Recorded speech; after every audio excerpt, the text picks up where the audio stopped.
Howdy everyone, Holly with Enjoy the Journey Dog Training. Thanks for watching my videos. This video specifically is about the prong collar. Again, if you watch my previous overview, it is one of the main communication tools that I use to teach your dog the concept of pressure on, pressure off. And this video is going to be a lot more in detail about the science and the mechanism of the prong collar. There'll be future videos of how to put the prong collar on, how to size it, and how to do the prong collar dance so that your dog understands, again, the concept of pressure off and pressure on, so that they can clearly understand what we do and what we don't want them to do with what we would call directional guidance, right?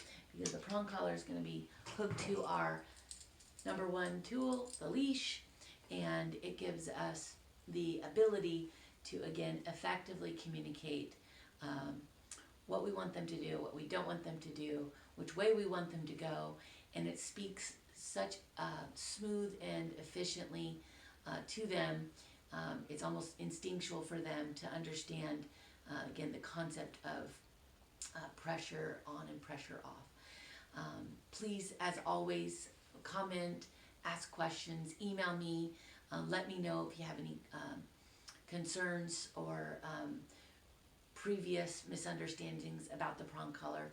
My goal is to educate you and guide you in using the tools that are right for you, right for your dog, and for your family to, again, enjoy life more. So thank you for watching my videos. I hope this is informational for you, as well as empowering and encouraging along the way. Get a little water. I'm in Arizona, a little dry,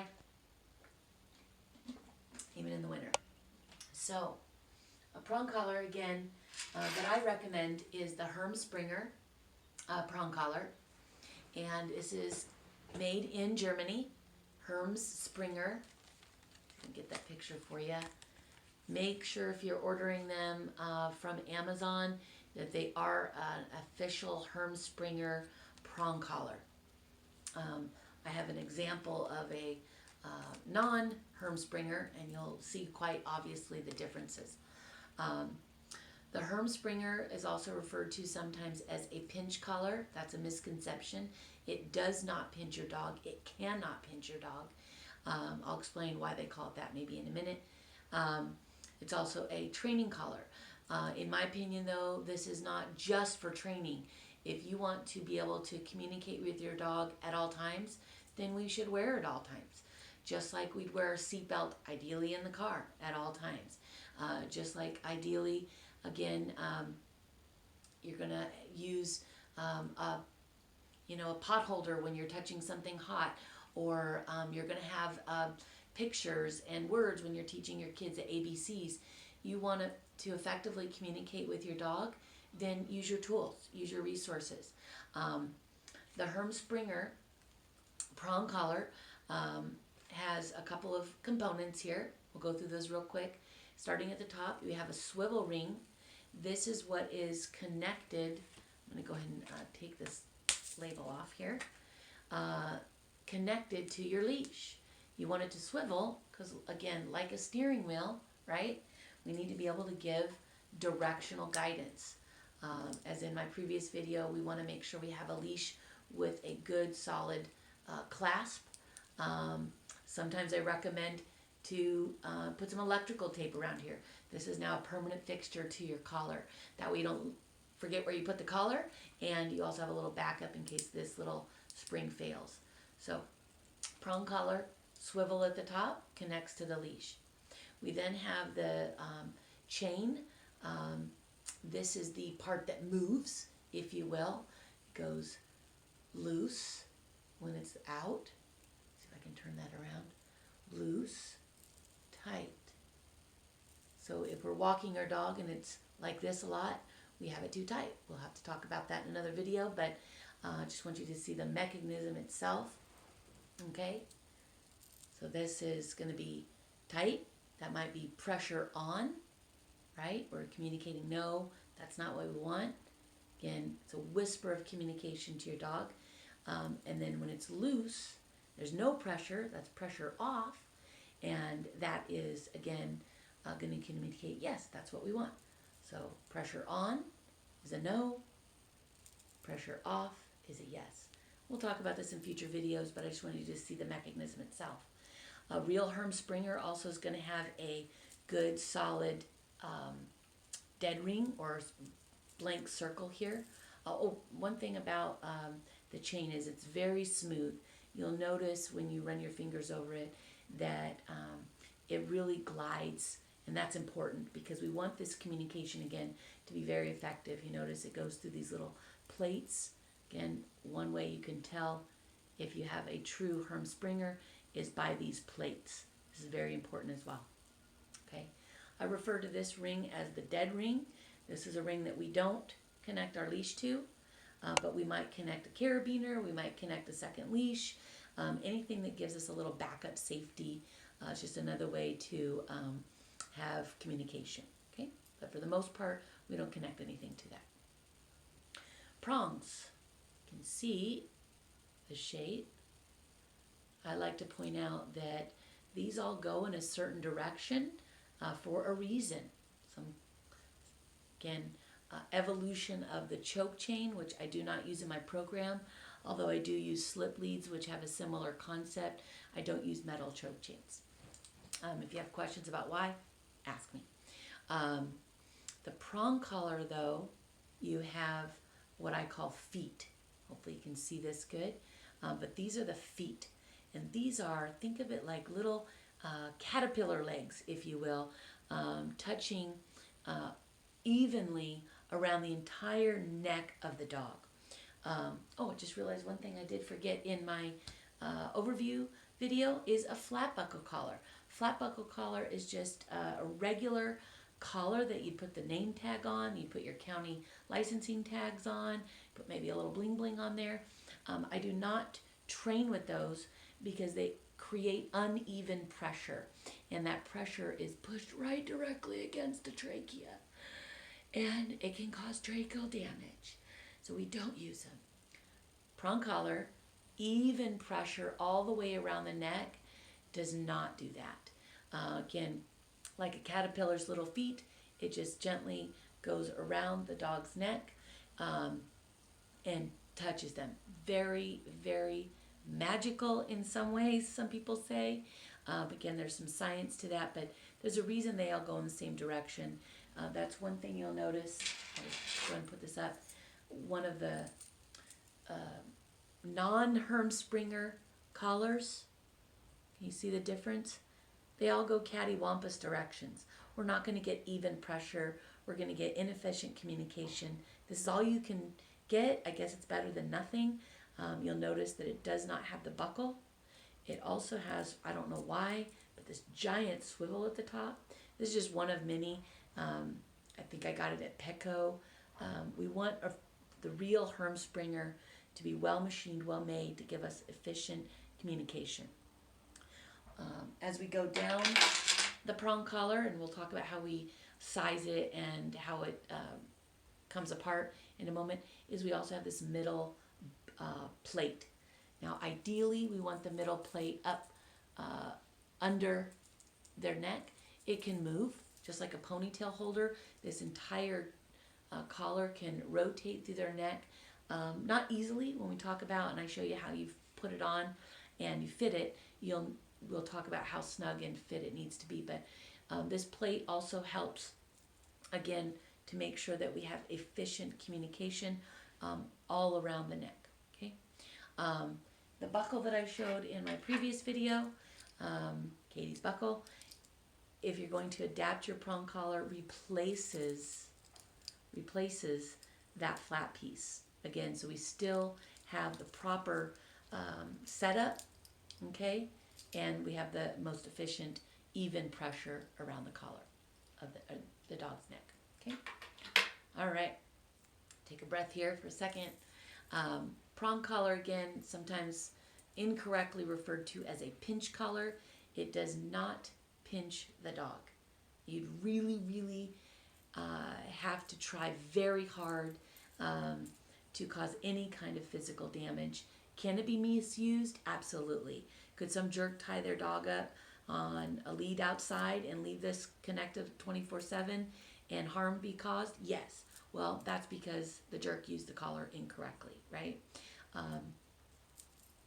No offense to jerks, but don't do that, okay? The feet of the prong collar, I'll also point out, again, when you have this in your hand, you'll notice very well machined, very smooth. Hope you can see that. Come on, camera. Very smooth. Obviously, if I were to drive this one piece into somebody's flesh, that would hurt, but that's not what's happening.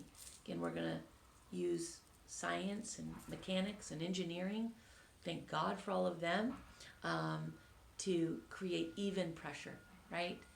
Very efficient. And I don't believe in magic, but that's what I have heard many times over, that it's almost like magic. How is that possible? Well, it's science, okay? Back to the prongs and how we take it apart. So we've got our feet here, and these are all individual prongs. We can take them apart. We use it to size. But what I like to refer to or go back to is, if you're going to say pinch, well, we're not pinching the dog with this. What we're actually doing is we're going to bend the legs up. Let me see if I can get a better angle for you here. Hope that works. We're going to bend the prong up, bend the legs up, and then these are your knees. Can you see that? And you actually have to pinch the knees. That's why it's called pinch. Pinch the knees of the prong together, okay, in order to get it to come apart. It goes right here in these two little holes. You gotta pinch it open, pinch it in order to open it and put it back in the holes. You have to be careful to make sure you get it in to the holes. It does take practice. If anybody has arthritis or stiffness or dexterity issues in their hands, again, the buckle replaces all of that. You don't have to take the prongs apart to get the collar on and off every time. But without the buckle, this is how you would take the prong collar on and off your dog's neck. Again, we always put it, here, let me show you. Again, it takes practice, and I'm doing it on camera, so I'm trying to keep the angle in mind here. We're going to pinch the prong and take it apart, right? Then we're going to go underneath the dog's neck. You can imagine you're standing in front of your dog. Going to go underneath the dog's neck. Isn't this sexy? And clasp it behind them, right? Making sure that we got both feet in the little circle, and we always double check it. I will give everyone personal one-on-one coaching, hands-on training with this. It's not really as complicated as it looks. Once you practice a few times, you're like, oh, I got it. For women who wear jewelry, it's much easier than trying to get those darn little clasps on your necklace. Or if you're a guy who wears a big belt buckle and you gotta thread it through and you gotta poke the little tine and you gotta, do all that. Again, no different than that. We're just putting on and off. When we check it, we wanna make sure we've gotten both feet through the hole. Otherwise, we're gonna have a fail point because it's not connected all the way. So I think that covers the majority of the mechanics of the prong collar. Again, Herm Springer works exactly the same, even if you use a different size. This is the 3mm. This is the 2.25. 2.25 is the most common. Big dogs, little dogs, you just have to size it. There is a micro prong collar that's actually made by Leerburg, very well machined as well. And that's for your tiny little dogs or little puppies getting used to it. I don't recommend, again, I'll talk about this in another video, but I don't recommend prong collars for dogs 14 weeks or younger. 14 weeks and older, we absolutely can use this level of communication. But for your little tiny Pomeranians, Chihuahuas and things like that, there is a micro prong collar from Leerburg that works really great as well. But this is a 2.25 Herm Springer. And this is your 3mm Herm Springer. The only difference is you need a little bit more grip strength because, again, very well machined. The material that's used here is of very great quality, and you have to use a little bit more muscle. Good thing I have man hands. A little bit more muscle to pinch it open and closed. Hope that helps. 3mm, Again, all the same pieces as the 2.25 Hermspringer prong collar, training collar, meant to be used as often as you like, as much or as little as you like. Personally, even though my dogs are e-collar trained, not reliably, because let's be real, I don't put as much time and effort into it as I should, because they're just good dogs now. They're also 9 and 11 years old, and they've had a lot of time learning what we expect from them. But I digress. Prong collars still go on my dogs. I want to have nice, calm communication with them. I want to have efficient communication with them. And as you'll see in future videos, the magic of this language is just phenomenal. And I hope, again, if you have questions, concerns, that you would reach out to me and ask questions. If you don't want to use it, that's fine. There are lots of other methods. None that I know of are as efficient and smooth as a prong collar, unless you skip over the prong collar and go to e-collar, which is a whole nother story. But let me know if you have questions. Prong collars are used in my program, and I want to make sure you're comfortable with them. And again, I want you to feel and know the joy that can be had with effective communication with your dog. And this, again, is one of the main tools that I use. Hermspringer prong collar, my new friend. I love it. All right. Thanks, guys, for watching. Take care. More videos to come.